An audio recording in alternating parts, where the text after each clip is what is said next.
Bonjour, on se retrouve aujourd'hui pour caractériser une force et étudier justement les caractéristiques d'une force. Donc cette vidéo fait suite évidemment à la vidéo qui a permis de faire le diagramme objet-interaction. Dans le programme, où est-ce qu'on se situe? Donc on se situe toujours dans la partie modéliser une interaction par une force caractérisée par un point d'application, une direction, un sens et une valeur. C'est justement ce que l'on va voir aujourd'hui. Nous reprenons notre système de la balle, la petite boule en aluminium accrochée à un fil et suspendue, qui est attirée par une baguette électrisée. Nous avons fait le diagramme objet-interaction que vous retrouvez ici.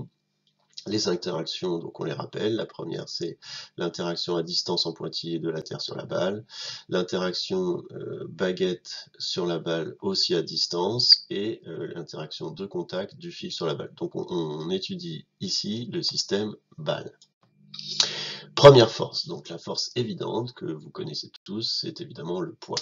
Cette force est exercée par la Terre sur la balle, et cette force poids, nous allons la représenter par une flèche donc, qui part de la balle. Donc, il va falloir qu'on définisse le point d'application. Où est-ce que cette force s'exerce? Eh bien, pour l'objet, le point d'application, ce sera son centre de gravité, c'est-à-dire le centre de masse. Cette flèche est dirigée verticalement, déjà, ça c'est important, puisqu'elle va vers le centre de la Terre, et vers le bas. Pour ce qui est de la valeur, si vous avez déjà réalisé le travail pratique sur le poids et les masses, vous pouvez tout à fait savoir que la valeur du poids se calcule par rapport à la masse de l'objet que multiplie la constante de pesanteur de la Terre, ou l'intensité de pesanteur. Donc voilà ce que ça donne pour les caractéristiques de notre première force. Donc vous voyez que nous avons mis la force à côté de son vecteur. Alors justement, on peut parler de vecteur maintenant, en troisième, et vous reverrez ça plutôt plus profondément en seconde. Et quand il s'agit d'un vecteur, on met une petite flèche sur la grandeur. Ici, la grandeur, c'est P, le poids. Donc on met une flèche dessus pour indiquer que c'est un vecteur, donc que cette grandeur, elle est caractérisée par un point d'application, une direction, un sens et une valeur. Donc, vous remplissez votre tableau et vous obtenez les premières caractéristiques de la première force. Nous continuons avec la deuxième force, qui est la force électrostatique.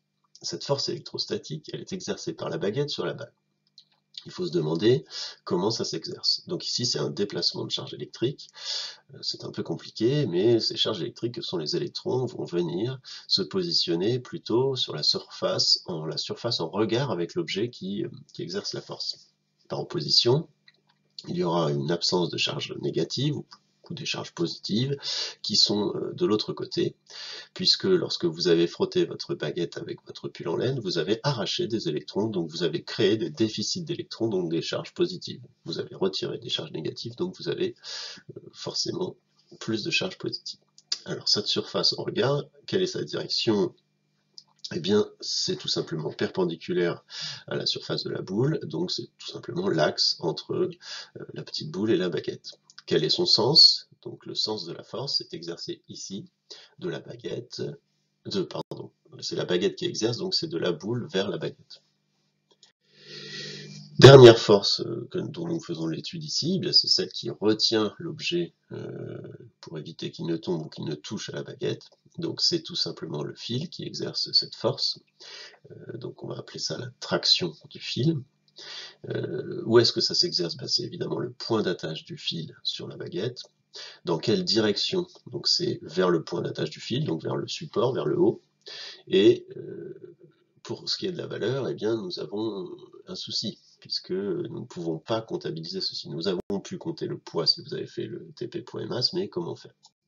Eh bien, il faut se poser la question de que fait l'objet? Ici, l'objet est immobile, on dit qu'il est au repos, donc finalement, tout se passe comme si, au niveau de l'objet, si vous aviez la possibilité de vous mettre sur l'objet ou à la place de l'objet, eh bien vous ne verriez aucune force s'exercer sur vous.